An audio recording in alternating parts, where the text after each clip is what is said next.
Alright, the worst food I've ever had around the world has to be stinky tofu from Taiwan.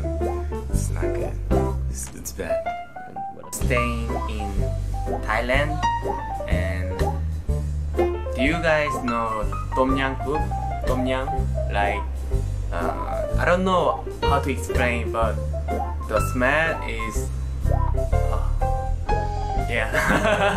Yeah. Anyway.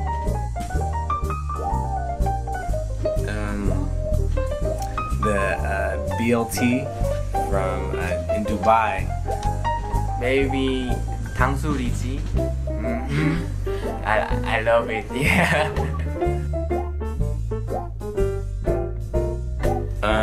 Being a b-boy, honestly, I feel like it does enhance your sexual ability, I guess. It helps.